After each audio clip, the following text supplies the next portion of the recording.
Hello, everybody. Welcome to the Tim Gaither Podcast, episode 106. My guest today is Teague Moore. Teague is the head coach at American University in Washington, D.C. He's a three-time All-American. He wrestled at Oklahoma State under John Smith. He's an NCAA champion, and I'm really looking forward to talking to him, so let's bring him in. So what's going on, man? How's it going in Washington, D.C.? It's good. We're actually getting ready to go on vacation, and so we're kind of doing the last minute planning, trying to get everyone packed and ready and all that good stuff. You say you're going Things are good. Things are good. You say you're going to Florida, right? Yeah, Florida. What part of Florida? We start in Tampa, and then we're headed over to Orlando. Okay. My brother will be in that area around the same time you are, so. Oh, yeah? Yeah, it's kind of funny. All right. Yeah. I'm excited. It sounds like Florida's got a lot more freedom going on than what we have here. Where I'm at, it's like we're still on a significant lockdown. Oh, yeah. Yeah, I'm in Los Angeles, and it's much the same thing, so I can only imagine. Okay. Yeah. Yeah. Well, when do you get to get started then again for wrestling and all that? Do you have no idea? Man, it is up in the air, unfortunately. The NCAA has instituted some rules, and so we're basically in a holding pattern with the NCAA. Normally, this time of the year, I'm running my freestyle, my summer club, and we train 5 days a week in the summer. But they won't let us do that either because DC and the county that I live in is under total lockdown, so no gyms or anything are open yet. So even though some of our opponents are in clubs and getting workouts right now, we still are unable to do it. Some of my guys went home, and my team is from all over the country. And so there's a good bit of them that are training with their high school teams, high school teammates, other college guys, because they're allowed to wherever they're at. But where we are, we're not allowed. Yeah, some consistency would be nice when it comes to all this stuff, you know? Like, I was just in Kansas, and I was talking to some of my buddies came to some of my shows that coach, like, kids wrestling, and they're back to normal and coaching kids and all this stuff, and I was on a plane, and all the inconsistent stuff that goes on, like, you can bring coffee on board, but they won't give you coffee because somehow that can give you coronavirus, and there was trash in the seat back table that I sat down and there was trash in the back of it. I'm like, well, if you guys aren't taking this seriously, I mean, you obviously didn't even clean the plane, you know? So Who are we supposed to believe? You know, it's a pretty frustrating deal. Yeah. Yeah. Well, I wanted to ask you, how old were you when you got into wrestling, and were you good from the start, and did you have any kind of an inspiration? Like, was it because of your brother? Yeah, it was mostly my older brothers. I'm the youngest of 7 kids. Oh, wow. I grew up in Pittsburgh, Pennsylvania. And where I'm from, pretty much everybody wrestled right out of the womb. But I wasn't good when I was in youth. I was competitive, right? My older brothers saw success earlier than I did.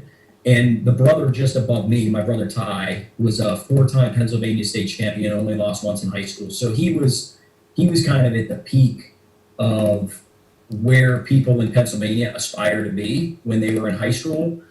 And I jokingly tell a lot of people that I spent time when I was growing up and we would go to tournaments. I would spend a lot of my days under the bleachers looking for change because I would lose my first 2 matches.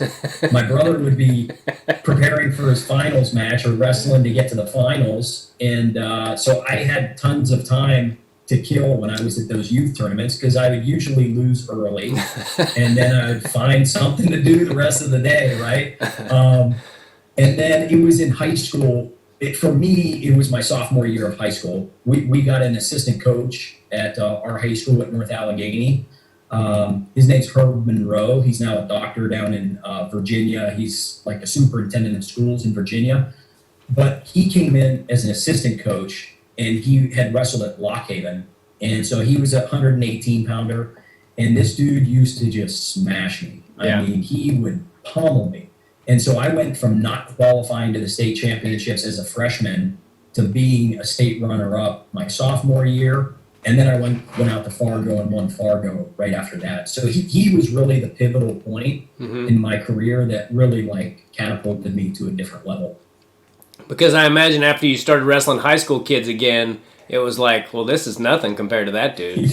Yeah, he would tell me all the time. He would say, "Look, when we come into practice, I'm not taking it easy on you. Like I am gonna push you to the limit every single day. But I promise you, when you start competing with me or beating me, these high school guys are gonna be nothing." And man, was he spot on. Like Yeah. once I was competitive with him, wrestling 103 pounders in high school was nothing. That was a breeze. Yeah. And so my success, I started jumping levels pretty quick at that point. Yeah. What is it about Pennsylvania that not only is it always the toughest high school wrestling state, but I remember a few years ago, or I can't remember what Olympics it was, but I was listening to one of the announcers, and they said that Pennsylvania had more Olympic athletes than they were represented more Olympic athletes than any other state. So what is it about Pennsylvania that not only produces great wrestlers but great athletes in general?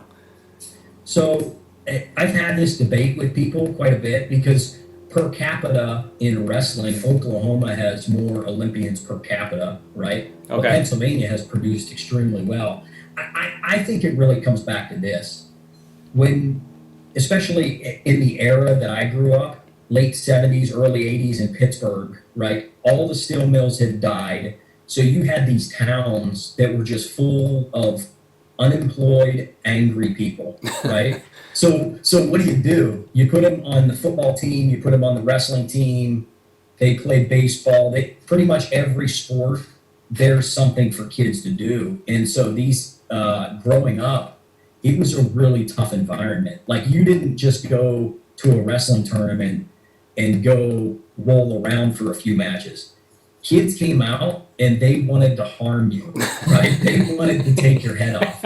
And their dads or their uncles or their brothers were in the corner. And when you went to tournament, I mean, it was like everybody was out for blood. Yeah. Everyone was trying to take home a gold, a trophy. And I think there was a lot of aspiration to get to college. Like sports was the ticket for a lot of us, myself included, to be able to get an education and move on to the next level. Yeah. And so it got competitive really fast. I'm talking fifth grade, sixth grade. You knew who the best guys were in the state. You would chase them tournament to tournament. And the practice rooms were brutal. I did a podcast just a couple of months ago, and I talked about my youth practices. They were pretty much a Division I practice where the dads that came in and ran the practices. So just a little background on this. I grew up with Kurt Angle, the Olympic champion. I grew up with his nephew. Okay. Right? His dad, who was Kurt's brother, would bring a group of young kids.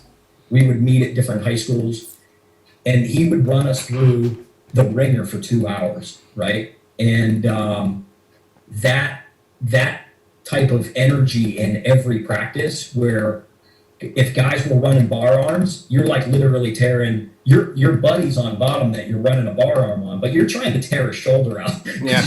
You want to win that practice match. You want to win in that practice. And so I think it was just that constant lifestyle Yeah. that helped everybody rise. And it wasn't just wrestling. It was that way in football, in baseball, in track and field, cross country. Like nobody went and competed for fun. Everybody was competing to win titles. Huh. Yeah. Well, I guess that would make a big difference. Was it tough?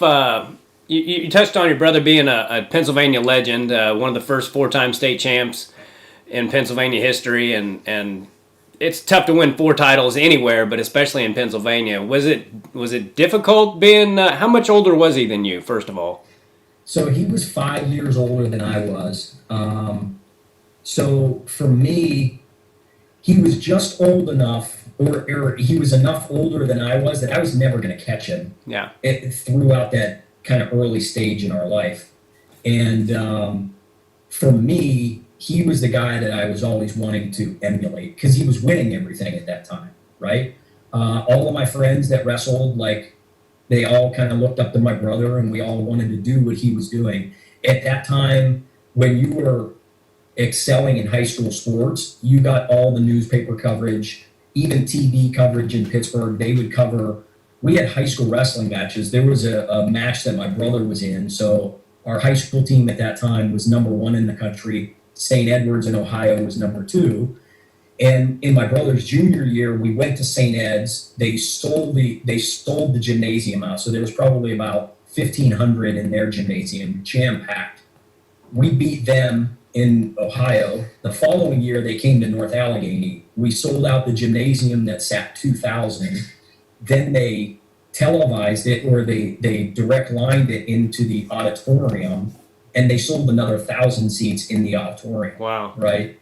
And so that was kind of the environment and the atmosphere. It's like what you see going on at Penn State right now. That it was a microcosm of that in our high school in the late 80s, early 90s. So it raised everybody's intensity level and competitiveness to get out there and compete. Yeah. Were you a pinner too? Like, I know you pinned in the NCAA finals. Were you always a pinner? Because it seemed like your brother was a pinner, right? Ty? Yeah, he was a big time pinner. Yeah. I saw the Dapper Dan match where he pinned TJ Jaworski, and it's pretty cool, man. Yeah. I was not. I kind of so going back to my successes, like when I was in youth, junior high, and high school. Once I made that switch in high school, my first couple of national championships that I won by just a few points, like 5-2 and 7-3 and those sort of things. And the older that I got, and especially once I got into college, there was Wade Chalice. So if anybody knows the name Wade Chalice, Wade was like the pinning king in the 1970s. He wrestled at Clarion University. So as kids, we always heard about Wade Chalice, and we'd go to clinics. Wade's philosophy was, if I can pin you, I save my energy for the next match, right? I can end it quickly and get it over with. And so it wasn't until later in my career that I started realizing, if I get a guy onto his back and I put everything I can into it, it's going to end it a little bit quicker and save myself for that next match. So that was kind of one of those philosophies that we were brought up with, is that it should be in your arsenal. You should know how to pin from every position. I just wasn't good enough with it as I was coming up through. I had a knack for getting people on their back, like in the first period, like a 5-point move, but I didn't have a lot of pins. I was 30-0 my senior year, and I had 7 pins of high school. I've heard this, and now that I'm in coaching, we talk about it, but you actually have to practice pinning, right? When you're in practice and you're going over, you might be able to get somebody to their back, but the art of actually pinning them, getting their shoulders down, the guys that do it, they're fun to watch, right? Because you can see it's like a chess match going on, that once they get that guy into those pinning combinations, bam, they get it done. Yeah. So. Did you feel any extra pressure being Ty Moore's little brother? Oh, absolutely. Yeah. It gave me mental problems growing up. It wasn't until my freshman year, part of that beginning of that sophomore year, that my dad actually sat me down, and eventually I had taken a loss from a guy named Jeremy Hunter that he ended up being a national champion at Penn State. Yeah. So we had wrestled quite a bit going up through the youth, and I lost a match to him, and I lost it, man. I lost my shit, right? And my dad brought me home and sat me down. He said, look, you're not taking the right perspective on this. You want to go out and win so that you can try and copy what your brother did.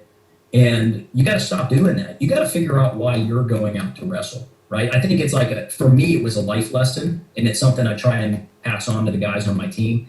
Figure out why you're stepping out there onto that mat. There's got to be something that drives you internally. If you're doing it for your coach or your parent or for somebody else, you're just not going to have that same drive. Yeah. And so that conversation led me to start writing a whole different set of goals. And so all of my goals became freestyle oriented.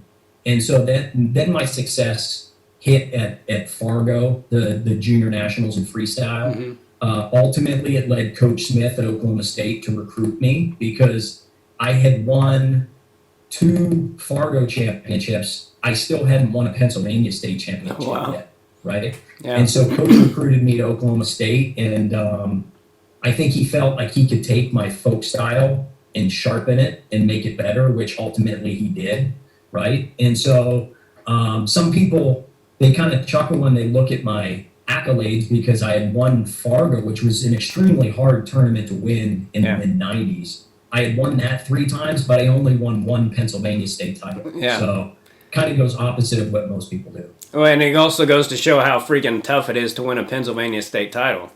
Yeah. I mean, you better have your stuff together. Yeah. For sure. So your junior year, how did you do your junior year in high school? Junior year, I made it to the States. I lost in like the second round. I ended up coming back and taking third and beating the guy that had knocked me off in the early rounds on my way to that third place. Okay. So I was second in high school. I went second, third, and then won at my senior year. Okay. Bet that was good to get that monkey off your back, huh?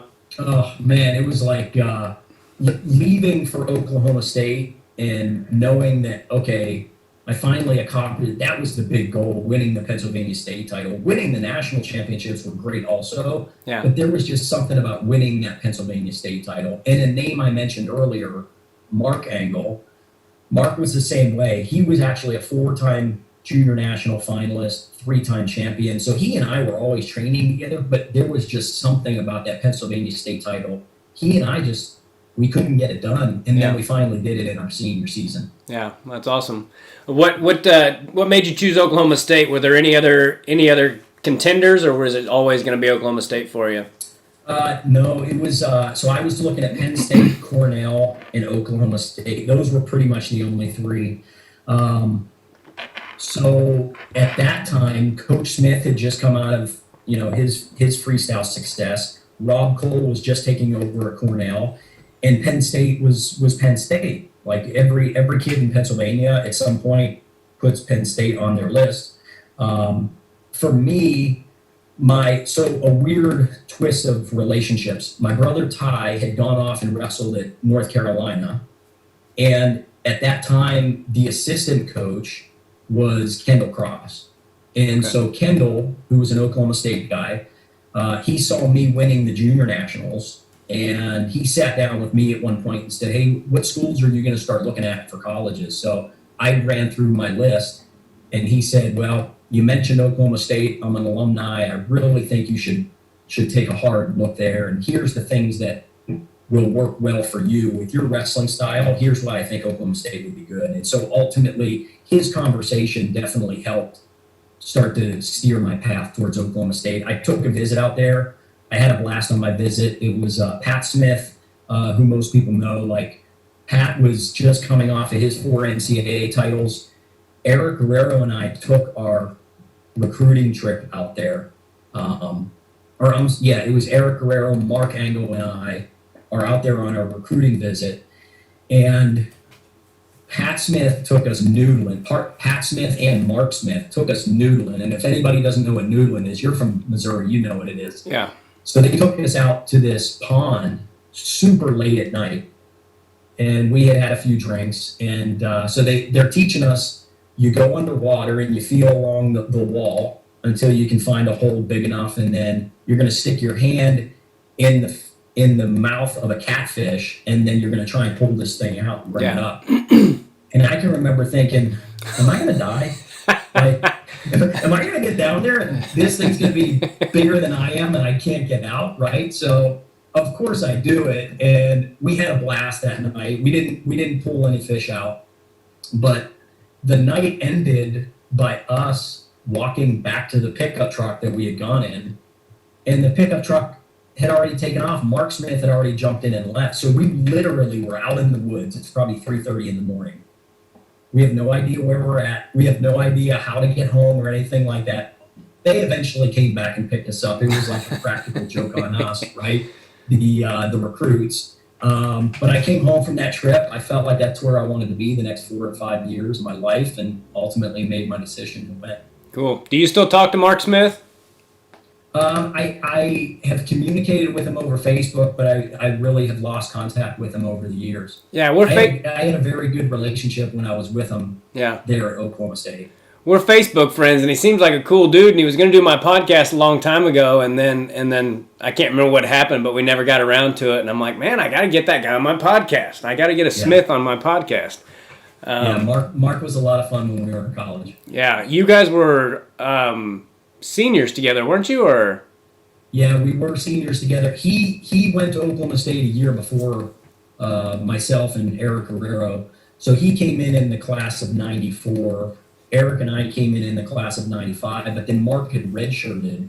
Eric and I never redshirted. And so I think we were all sophomores, juniors, and seniors together there at Oklahoma State. I think we had 3 seasons together. Okay, cool.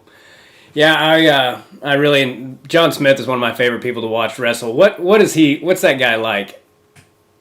How would you describe John Smith? When John Coach Smith. Now that it's been 25 years, when I first got there, he was just the ultimate competitor, right? He wanted to win every dual meet, every match, every practice. He wanted us to win, and he wanted to win, right? I graduated in '99, and I went and coached at a couple other places. I went and coached at the University of Pittsburgh. I went to Norman, Oklahoma, and coached at OU at the rival school. And then I came back to Oklahoma State in 2004. And it was really interesting when I left in '99, and by the time I came back in 2004, he had changed a lot, right? And I tell people it was like he went from, when I was there competing, I felt like he was an older brother, right? He kind of mentored us like he was the older brother. He just made us tough, made us hard. By the time I got back in 2004, and by this time, this is when they started winning a lot of team titles, I felt like he was more of a dad or a grandfather, right? In the way that he mentored the guys on the team, it was different by 2004 as it was when I left in '99. So he's an incredible guy. He was an incredible mentor for me. My dad passed away my sophomore year of college in '96, and Coach Smith really helped me in terms of like being that father figure mentor when I was at Oklahoma State. He was an incredible technician as a coach. As I went on and wrestled internationally, he was a great mentor and friend. You know, he would sit down with you and say, look, if you're going over to this tournament, here's the mindset that you need to take. Expect the Europeans or the Russians to be doing these things, right? So our relationship kind of evolved over time, but he still, and he always will be, Coach Smith, right? He is a legend of the sport, and so it's hard not to see him as the guy on top of the podium all the time. Yeah. So, did he ever wrestle with you guys? He did. In my first couple of years there, he was still active in the room, and he would go live goes with us. He would drill with us on occasion. And so one of my experiences, I just talked about this on a Flow Wrestling podcast, but my last actual hands-on experience with Coach, we were doing an individual drill in the morning. And it started out as a technical drill, and then it got really intense. And he was working with me on shooting a low single, right? And so it was his bread and butter. And he never really taught his stuff in our team practices. He really focused on like what we needed to be doing as a group. And a lot of people were surprised by this. He didn't spend a lot of time coaching the low single. If you did an individual session with him and he felt like that needed to be in your arsenal, then he would really hone in on it, but on a one-on-one basis, so that you can pick up all the details and really spend a lot of time with it. Yeah. Do you have a favorite John Smith story? You had asked me that message, and I don't know if this is a John Smith story, or I think it's more of like an Oklahoma State story. So we were traveling to Iowa State for a dual meet, right? And this is back in the day when you weighed in the night before. So normally, for me, I was a 118 pounder. if I woke up the day of weigh-ins, which is the day before the competition, if I weighed 128 in the morning and we were going to weigh in the evening, I was good to go. Yeah. Like for me to drop 10 pounds of water weight was not a big deal. That was 2 workouts. So we go through all of our travel from Stillwater, Oklahoma to Ames, Iowa.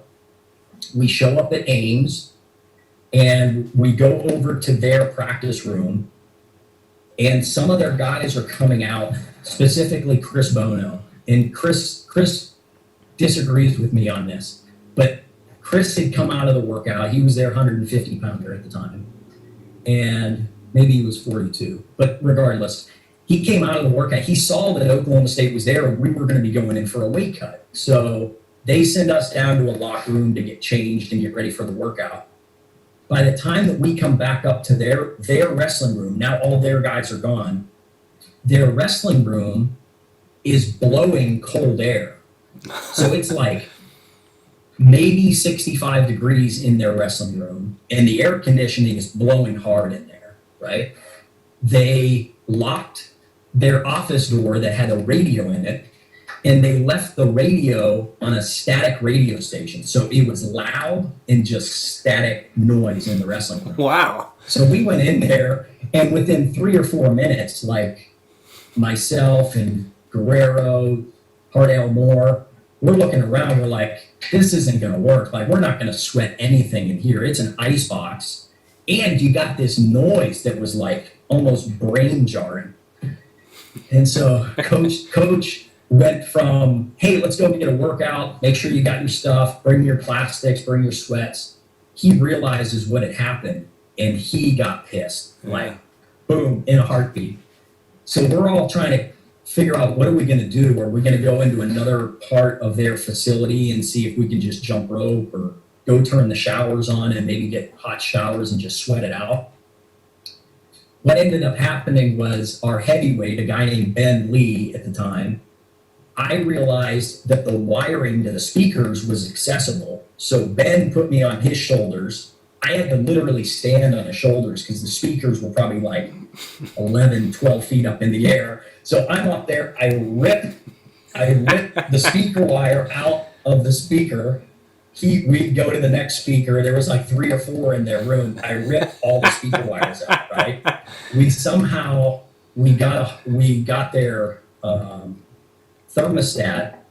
We got their thermostat switched around. It had like a lockbox on it, so we got that off and we got the thermostat working. And after about 30, 35 minutes, the heat was back in there, right? And we got our workout. We must have spent 2 hours there that night, 2.5 hours. So we all get our weight down. We show up the next day for the duel. And now Coach Douglas, Bobby Douglas, Bono, all of those guys, they're pissed because they have no music in their room, right? Their thermostat box was broke. And so that's probably one of my most favorite stories. And what I really liked about it was Coach Smith, when we went into the room, he was just as pissed as we were. He was like one of the guys trying to figure out, how are we going to get the heat back up in here? How are we going to get this noise off? And we got it done, and we got our weight off and went and did our duel. So yeah. Is he a funny guy? He seems pretty funny to me. Yeah, he is. He is. He had a really good ability to keep the mood light, right? Like if we were, here's another, I'll try and keep the story quick, but we went to the University of Iowa, and I think we were 1 and they were 2, or they were 2 and we were 1, but nonetheless, it's a big dual meet. And we did our weigh-ins, we're warmed up for the match. They take us to what's going to be our locker room. And I kid you not, they give us, it has to be the smallest room in Carver Hawkeye Arena. It's got to be a 10 by 10 room. There's nowhere for you to put your bags and more than 3 or 4 guys to stand in this room. And it's the whole Oklahoma State entourage. You've got starters, you've got backups, you've got coaches. And Coach Smith, who probably could have gotten pissed about it and tried to get us riled up about it, he brought us in. He said, gentlemen, we're at the University of Iowa. We got a huge dual meet getting ready to begin. This is how they're treating us, right? So how are you guys going to take this? Are you going to let them stuff us into a corner and treat us like we're not worthy of being here for the dual meet, or are we going to go out and kick some ass, right? And ultimately, we went out and we won the dual meet. Nice. In Carver Hawkeye, that's not easy to do. In Carver Hawkeye. In that dual meet, it was like 14,000 people, and the Oklahoma State fans couldn't come up for it because there had been a blizzard, and so most of the fans couldn't drive up. There was maybe 15 or 20 Oklahoma State fans that had come early before the blizzard hit, and so 14,500 people, and we had about 20 people in the stands supporting us. That's awesome. I watch a lot of Oklahoma State duels, and one of my favorite things to do is just watch him in the corner. Just some of the faces he makes and some of the, just stuff like, he just kills me. I think he's so funny, and I don't know that he's trying to be funny. He just is. And he's also funny in the corner, like while he's coaching, the things that he'll say as the matches are going on. Yeah. I think if anybody ever mic'd him up and were able to catch some of the stuff, it would be a comedy routine. Yeah. I forget what duel he was in, but I think it was against Iowa this last year, and it wasn't going well for him the first few matches, and they were disputing some point, and he's like, "We need one, come on." Just give us one for the sake of giving me.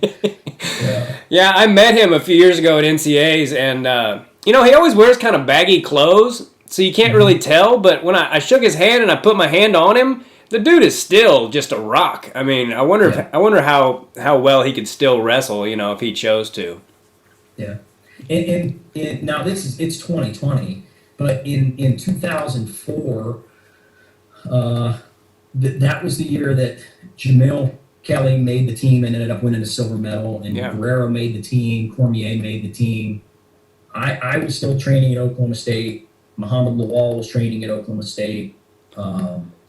Steve Mocco was training at Oklahoma State. But Coach Smith still got on. That was 2004, so it's 8 years after he had competed, 12 years after he had competed. Yeah. He still got on the mats in 2004 and was able to compete with a guy like Jamil Kelly at that time. So it was pretty impressive even then.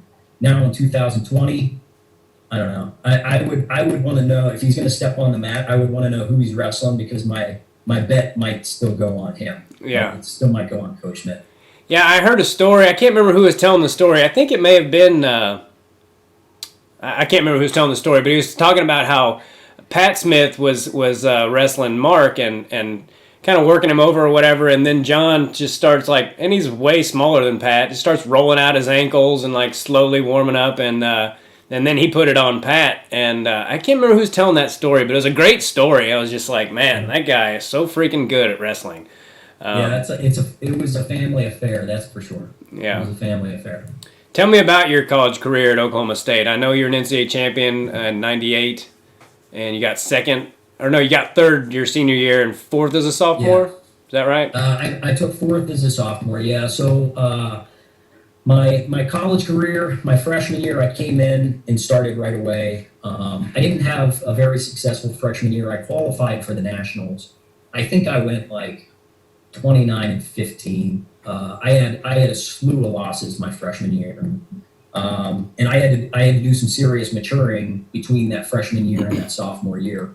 I think one of the big things that really stands out to me about my college career, it was this summer after that freshman year, Coach Perry, so Mark Perry Sr., Mark Perry, who wrestled for Iowa, his dad was our assistant coach. He's Coach Smith's brother-in-law.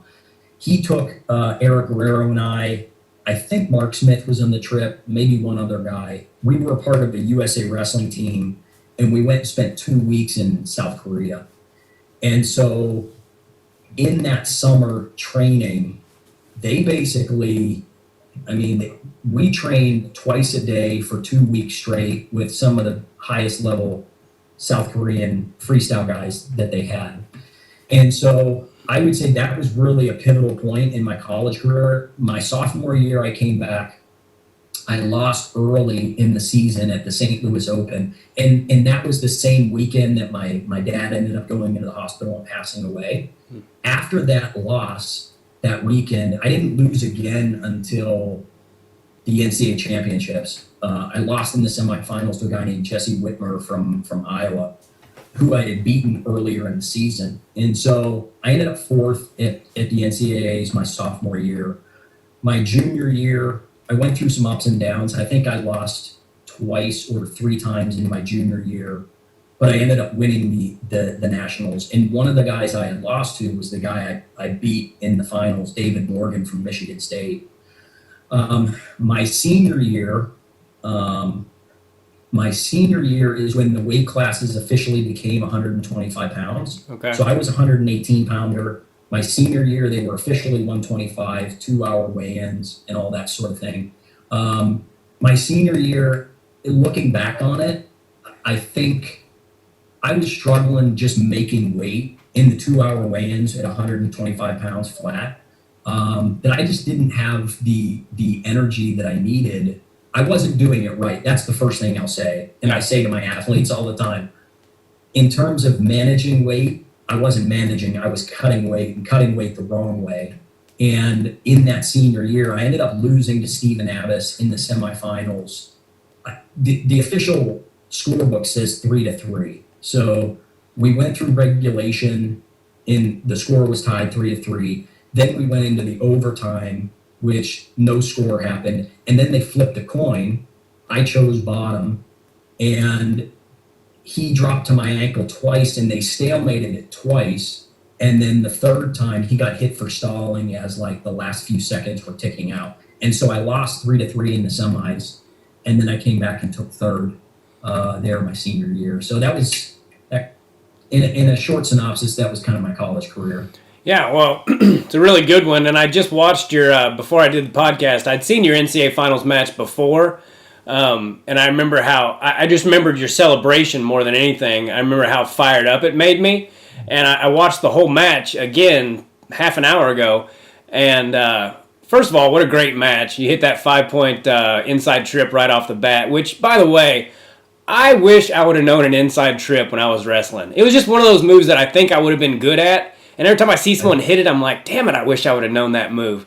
But you jumped out to a 5-point lead. He was 44-0 when you wrestled him. And then when you pinned him, and that celebration you did, dude, I mean, I don't even know you, and it makes me tear up. Even now, I was watching, I was just like, I got all fired up, and I got those, goosebump feelings, I just was like, man, that was the best freaking... I've seen a lot of people win NCAAs, but that was the best emotional thing that I'd seen. You pounding the mat like that and everything. Right. What do you remember most about the finals match? So a slew of emotions, right? Technically, I just remember I felt like as I was going out there onto the mat, this sounds really cheesy, but I felt like there was no way I was going to lose that match. Yeah. There was just no chance in hell that guy was going to come away with more points than me in that 7 minutes or however long it was going to take. Yeah. Here's a couple of things about that match. So you had mentioned the inside trip. So when I was young, there was a guy that had wrestled at North Allegheny. His name was Doug Weiland. Doug Weiland had made the NCAA finals for the University of North Carolina, 118 pounds. He lost to a guy named Jack Kuvo, right? East Stroudsburg. In that match, Dougie went for an inside trip, and he tore his ACL, okay, in the NCAA finals. And so as a little kid, when Doug would come home from North Carolina, I was able to watch and learn from him, who obviously attempted it at the highest level, the NCAA finals. And so that just became a part of one of those things growing up, that it was a skill that I had learned, right? So there was the emotion in that match. No North Allegheny wrestler up until that time had won an NCAA title. We have a storied high school tradition at North Allegheny, but we never had an NCAA champion. Oh. And so there was that emotion going into that match. I had mentioned earlier, my dad passed away my sophomore year. And it was kind of unfortunate. There was 3 of us that wrestled in college. I had an older brother, Tommy, that wrestled at Appalachian State. My brother, Ty, wrestled at North Carolina. My dad only got to watch those guys wrestle one time in college. By the time that I came to college, he was retired. So he moved to Stillwater. He watched my whole freshman year. Nice. And as I said earlier, my freshman year was horrible. I mean, I took a thumping for 5 months. And at the beginning of my sophomore year is when he passed away. So he never even really got to see my college or my wrestling career really take off. And so there was the emotion from that, like knowing that I accomplished something that he probably would have been front row had he, I guess, I mean, he was there, he was front row, but just knowing that emotion was carried into that match. The NCAAs hadn't been close to Pittsburgh, Pennsylvania for quite a while. So Cleveland was only 2 hours away. In that arena, which was a small arena, 12,000 people, I had an army of family and friends that had watched me wrestling my whole life. And so I felt like there at that Nationals, there was probably 500 ticket holders or 1,000 ticket holders that were near and dear to our family. So it was like I was getting to wrestle a home meet or a home match. Awesome. So a lot of emotion in that match. Yeah, and I didn't realize at the time that your dad had passed away, but when you thanked him at the end, you got a little choked up about it, and just the whole thing was just freaking awesome to watch, man. So thank you. Yeah, I appreciate that. Thank you. I love when I get to see stuff like that, and I turn into such a nerd about it, I just, and it also, whenever I watch something like that, like, I get a little nervous before I talk to people that I respect in wrestling especially, but I'll watch, like, their matches, and instead of being nervous about it, it gets me like, this is really cool. I'm getting ready to talk to this person, and that, whenever I'm grateful for things, I tend to not be near as nervous, whatever the situation is. If I can just step back and be like, hey, this is cool. This isn't something to be nervous about. This is just a cool thing that you get to do. So anyway, I say all that to say it was. I would say that about life, right? We have a mental coach, a sport coach at American University, and that's one thing we hit on all the time. If you go through your daily life and you're grateful for either the opportunity you're in, you're grateful for maybe the people you're surrounded by, you're grateful for whatever you're about to take part in, right? The stress, the anxiety, the fears, when you're grateful about something, all that stuff seems to melt away, and then you can just be you, right? And take full advantage of the situation. Yeah.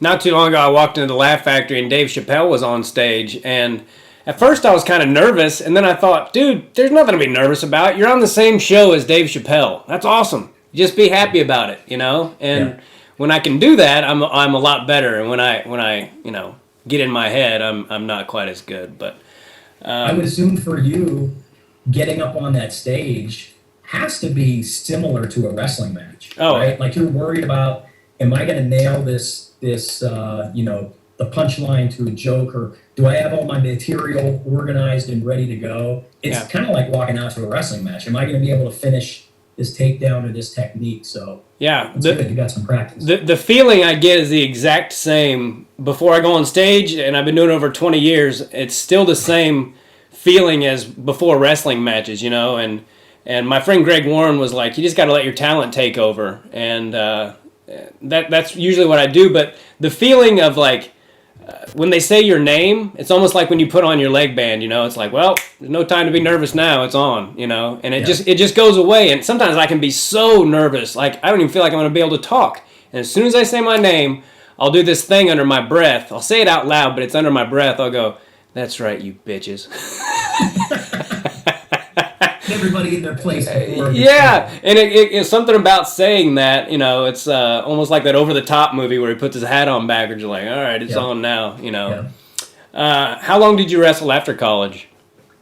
So I finished college in 99, and I wrestled up through the 2004 Olympic trials. And so I guess it was 5 years, because finishing college in 99, I went to the U.S. Open that spring, and 2000 Olympic trials were in Dallas, Texas, and wrestled in those. I ended up third at the 2000 Olympic trials. And then world teams 2001, 2002, 2003, I was, intimately involved with all of those and trying to make the world team. And I was on our national team.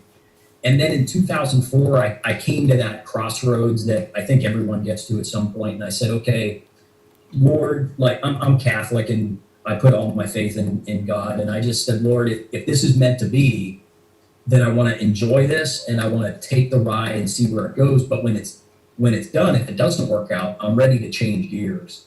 And so in 2004, I ended up third at those Olympic trials as well. I lost to some of the guys you interviewed. It was interesting when I was looking through the wrestlers you've interviewed. These are guys like I stepped on the mats with, and now we're all very good friends. But like Sammy Henson and Eric Aiken, and you had Jerry Abbas on, his younger brother Steven, and I, like these were the guys that I wanted to be the best in the world, and I had to overcome those guys to get there, right? Yeah. And unfortunately, I never did it at the senior level. I won the world championships at the university level, which is now what's called the U23 World Championships. So those guys were all very involved and intimate in my success at a world level, right? Because every day I walked into the room, I was trying to beat Eric Aiken, and I was trying to figure out how to beat Sammy Henson and how to stay on top of Steven Abbas. Like every practice, there was a purpose for walking in the room because you knew those guys were in a different room somewhere else and they were trained to do the same thing to me. Yeah.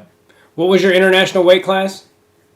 So when I came out of college, it was 54 kilos, which was 119 pounds. Okay. And then as I got older, they changed the weights from 54 kilos to 55 kilos. So then I got to weigh 121 pounds. Yeah. And that's where I ended up finishing my career, was 55 kilos at the Olympic trials in 2004. Yeah, I really missed the 118-pound weight class. It kind of bothers me that they've, taken away the sport from the smallest guys, and they've taken it away from really big guys. If you're a monster like Chris Taylor, you can't wrestle anymore.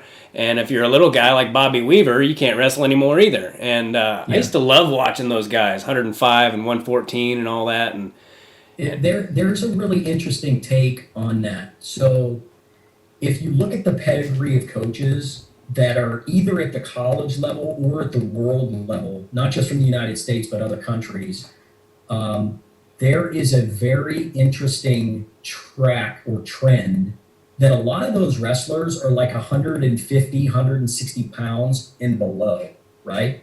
I agree with you. The 118-pound weight class, there was a style and a technique of wrestling that you don't quite see at 125. I mean, it's still there a little bit, but it's not as fluid and explosive as it was when you had 118 pounders. And that also, shedding light on the international. So there used to be 105 and a half, 114 and a half pounds. Those are all gone now as well. The lowest weight's 125 and a half in freestyle. So there is something to be said for those lower weight classes and what happens long term. I think because you have to spend so much time on the technical aspects of wrestling, it drives a lot of us into the coaching realm just because we've got a lot of knowledge. And it's not to say that heavyweights don't have technique. Sure. If I were talking to Daniel Cormier, I might tell Daniel or Steve Mocco, I don't think big guys have technique, but in jest. But I think there's something to be said for the lower weights and the middle weights and how many have moved on in the coaching realm. Right? It's pretty wild when you line up the 77 Division I coaches and you look at what weight classes they competed. There is a ton that are below that 160 pound mark. Yeah, it seems like the 25-pounders of today are like kind of taller, and the 118-pound, I mean, those guys are just freaking, they weren't very tall, most of them, but they were just beasts. I remember watching them and being like, how the hell does that guy weigh 118 pounds? And then you see him in person, you're like, oh, well, he's 5'2", but they're freaking, those guys were freaking studs, man. Who was the toughest guy you've ever wrestled in your career? Not necessarily the best. I mean, he could be the best too, but... Actual toughest, I would probably go with Sammy Henson. Yeah. So Sammy and my brother Teague were the same age. And so I watched a lot of Sammy, like when he was winning the junior nationals, which back then was at UNI, University of Northern Iowa. Sammy was at the top of the game, and then in college he was at the top of the game at 118 pounds. And so the first time I got to wrestle with Sammy was actually at the Olympic Training Center. And I remember the first time I put hands on him and we went live, I thought, oh dear God, this guy didn't have hands, he had clubs, right? Yeah. And it was like the wind up Energizer bunny. Like once you wound them up, the guy didn't stop for a 2.5, 3 hour practice. He went hard the whole time. Internationally, once I finally got a chance to compete against him, the first time that I actually competed against him, I got a win against him. I beat him up at the Winnipeg Open, and the next 2 times that we wrestled, he got the better of me at the U.S. Open and at the Olympic trials in 2004. But he was like, I always felt like in my training, when the matches came, one of those little voices in my head would say, you are ready to beat Sammy Henson today. I was able to step on the mat. I felt like I could literally take on anybody. And so just because of his physical style and technique that he wrestled with, I would say he was the toughest guy I competed against. Yeah. Speaking of short, stocky dudes, I mean, good Lord. Yeah. I met him at the airport once, and when I shook his hand, I was like, man, this guy's just made out of freaking rocks. So what was the hardest loss you've ever... Actually, I wanted to ask you about Eric Aiken, too. What was he like to wrestle? Eric was really savvy. I mean, he was... you had to be really careful with Eric because when you would get to a position that you thought you had the upper hand in, Eric had a way of flipping that around. And when I started training with him, Eric and I became really good friends when I was on the national team in those years. And I would drill and work out with him a lot. And what I found out was he was a master at, we didn't call it play wrestling back then, but he was a master at figuring out the nuances of every position. And he would come into a drill section, and instead of just working on one thing the whole time, he would work on 10 different counters to that one position. Yeah. And where he would slip his hips or how he would position his body to stuff your head and be able to, stop your takedown.